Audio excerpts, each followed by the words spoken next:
अस्सलाम वालेकुम नाज़रीन, कैसे हैं आप? उम्मीद है आप सब ठीक होंगे। अल्लाह ताला हम सब पर अपना करम और फजल बनाए रखे, आमीन सुम्मा आमीन। किसी भी नफ्स की खसूसियत का अंदाज़ा इस नफ्स की वुसअत को जांचे बगैर लगाया नहीं जा सकता। अल्लाह कुरान में फरमाता है, ला युकल्लिफुल्लाह नफ्सन इल्ला वुसअहा। अल्लाह नहीं डालता बोझ किसी नफ्स पर उसकी वुसअत से बढ़कर। ला नुकल्लिफुल्लाह नफ्सन इल्ला वुसअहा। अल्लाह नहीं देता ऐसा ट्रायल किसी भी नफ्स को जो उसकी वुसअत से बाहर हो। इस मौजू पर पहले बात हो चुकी है, पर आज इस बात को दोहराने का मकसद आपकी वुसअत सही मायनों में आपको समझाना है, ताकि आपके लिए अपने नफ्स की वुसअत के मफ़हूम की आगाही होना आसान हो जाए। इस मसले को ज़ेर बहस लाने से उम्मीद करती हूँ कि आप काफ़ी हद तक अपनी ज़िंदगी के अंदर आने वाले तमाम मामलात को फ़ेस करने पर अपने नफ्स की वुसअत को समझ पाएंगे। रूहानियत की राह पर सालिकीन अपने नफ्स की तरबियत और उसकी ऑब्ज़र्वेशन करते हैं, ताकि वो अपने नफ्स की वसअतों को, उसकी कमियों को, उसकी कोताहियों को बासानी तरीके से समझ पाएँ। अपनी मामलाती ज़िंदगी में खुशी और गम में सब्र और शुक्र से मदद ली जाए। अल्लाह कुरान पाक में फ़रमाता है। इसका क्या मतलब है? मुश्किल में बेसब्री दिखाना, ज़रा सी मुश्किल आन पड़े फ़ौरन नाउमीदी को गले लगा लेना, परेशानी आए तो बेचैनी को अपना लेना, अल्लाह को बिल्कुल भी याद ना करना, बीमारी आए तो शिकवा शिकायत करने लग जाना दुनिया से और अल्लाह से, खुशी हासिल हो तो गैर ज़िम्मेदारी ऐसी अपनाना कि अपने ऊपर तारी इस तरह रखना कि उस दिन ना तो नमाज की याद आती है, ना कुरान की याद आती है, ना अल्लाह की याद आती है। वक्त को इस तरह बेकदरी के सुपुर्द करके अपने मामलाते ज़िंदगी में ऐसे मगन हो जाना कि अंदाज़ा ही ना हो कि इस खुशी के लम्हों के अंदर कितने लम्हे आपने अल्लाह की याद के बग़ैर गुजारे। ये कुछ मिसालें हैं जिससे काफ़ी हद तक आपको समझ आ गया होगा कि नफ्स की वुसअत का दायरा कभी भी वसी नहीं होता जब तक इसमें सब्र और शुक्र को लाज़िम व मलज़ूम ना रखा जाए। इसके बरअक्स अगर कोई आम तबा इंसान भी हो तो वो अपनी वुसअत के मुताबिक ही जीता है, पर इसमें अगर वुसअत को बढ़ाने की चाहत ना भी हो तो भी वो अल्लाह की मंशा के आगे सब्र और शुक्र को ही तरजीह देता है। एटलीस्ट उसे अपनी चादर का गहराव पता होता है।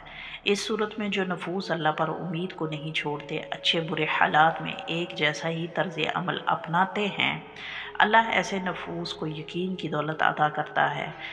इस अल्लाह पर यकीन जो बीमारी में शिफा, मुश्किल में आसानी, परेशानी में सब्र, खुशी में शुक्र, तकलीफ़ में सकून का मरहम, अकेलेपन में अपनी याद की तौफीक से नवाजने वाला है। क्योंकि यकीन जब कामिल होता है तो तवक्कल बनता है, जहाँ लालच अल्लाह की ज़ात से बनने लगता है, और जब तवक्कल कामिल दर्जे का होता है तब बंदा बेनियाज होने लगता है। और ये बेफिक्री, बेनियाजी बुरी नहीं होती। यानी ऐसे इंसान का अगर बेफिक्री और लाइल्मी और इंसान इस तरह की बेनियाजी की सिफ़त को अपनाता है तो उसका ये मतलब हरगिज़ नहीं कि उसे अपने आस पास होने वाले अमाल की फ़िक्र नहीं, बल्कि उसका तवक्ल अल्लाह पर इस कदर कामिल होता है कि उसे अल्लाह के सिवा और कोई नज़र नहीं आता। इंसान को हालात के मुताबिक अपना अमल सब्र और शुक्र की मदद लेकर करने से होता है। इस बेनियाज़ी के कमालात बंदे की वुसअत में इजाफ़े की वजह होते हैं। उम्मीद हो तो सिर्फ़ अल्लाह पर हो, यकीन हो तो सिर्फ़ अल्लाह की ज़ात पर हो, इन्हिसार हो उसकी ज़ात पर हो।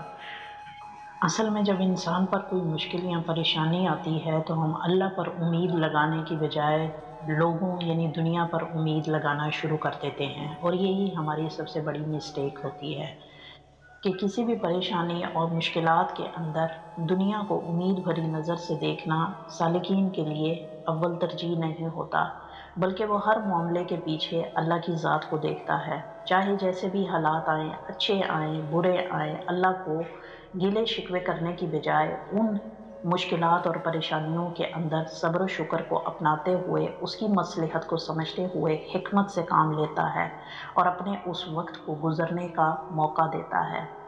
आप मुश्किल को जितना मर्ज़ी पकड़ने की कोशिश करें, अपने हाथों से हल करने की कोशिश करें, अपने दिमाग से सॉल्व करने की कोशिश करें, मुश्किलात अगर अल्लाह की तरफ से हैं तो उसका सबब और उसका बहाना अल्लाह रब्बुल इज़्ज़त ही बनाता है। बेशक अल्लाह हर चीज़ पर कादिर है। दुनिया में वैसे भी ज़्यादातर मामलात, परेशानियाँ, मुश्किलात जब भी आती हैं वो इंसान के अपने हाथों की हुई होती है। ورنہ اللہ کی منشا یہ نہیں ہوتی کہ اپنے بندے کو تکلیف دے۔ یہ انسان کے اپنے ہاتھوں کی کمائی ہوتی ہے جو اس کے سامنے آتی ہے، اور ایسی صورت میں اپنی اس ہاتھوں سے کمائی ہوئی اس پریشانی اور مصیبت کو دنیا کے اندر مدد کی طلب سے ڈھونڈنا شروع کر دیتا ہے۔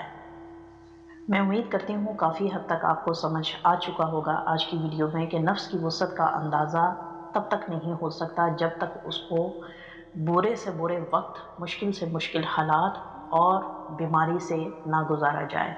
جب کسی انسان کے اوپر پریشانی آتی ہے وہ اس کی وسعت کو وسیع کرنے کے لیے آتی ہے، اور کوئی بیماری آتی ہے تو اس کو شفا کی طرف لے جانے کے لیے آتی ہے، اور اگر کوئی ایسی ناگہانی آفت آتی ہے تو ایسی صورت میں بھی اللہ کے سوا کوئی اور مددگار نہیں ہوتا، کیونکہ نفس کی وسعتوں کا اندازہ ہونے کے بعد ہی باطن کی وسعتوں کا جاننا آسان ہو پاتا ہے، تاکہ وادی غیب میں نظاروں میں مشاہدے کے دوران آپ کہیں پھسل نہ جائیں، تاکہ عالم غیب میں محبت کی لہروں اور عشق کے بھنور میں آپ ڈوب کر اللہ کو ہی نام بھول جائیں۔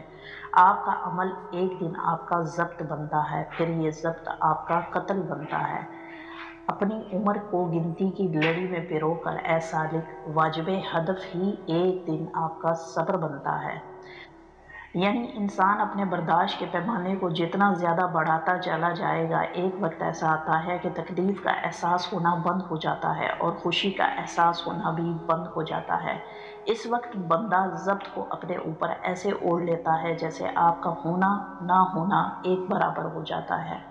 اللہ کی طرف سے دی گئی آزمائش، پریشانی، رنج بامعنی لگنے لگتی ہیں، دوسری طرف دنیا کی طرف سے ملی رنج، تکلیف، درد، دکھ بے معنی لگنا لگتے ہیں، کیونکہ آپ نے جو خود پر واجب کیا تھا اس کی ادائیگی کرنے کے بعد وہ صبر نصیب ہوتا ہے جس کے بعد اللہ اپنی نعمتیں اس بندے پر تمام کرتا ہے، جس کا انسان گمان بھی نہیں کر سکتا۔ تو آج ہم نے جانا اللہ نے قرآن میں بندے کو لا نفسن سے شروع کرنے کا فرمایا ہے، اور کلمے کا پہلا حرف لا سے شروع ہوتا ہے۔ میں امید کرتی ہوں آج کی ویڈیو سے بھی آپ کو کافی حد تک فائدہ ہوا ہوگا۔ ملتے ہیں اگلی ویڈیو میں نئے ٹاپک کے ساتھ، تب تک کے لیے آپ سے اجازت چاہوں گی۔ اپنا خیال رکھیے گا، دعا میں یاد رکھیے گا۔ ٹیک کیئر، اللہ حافظ۔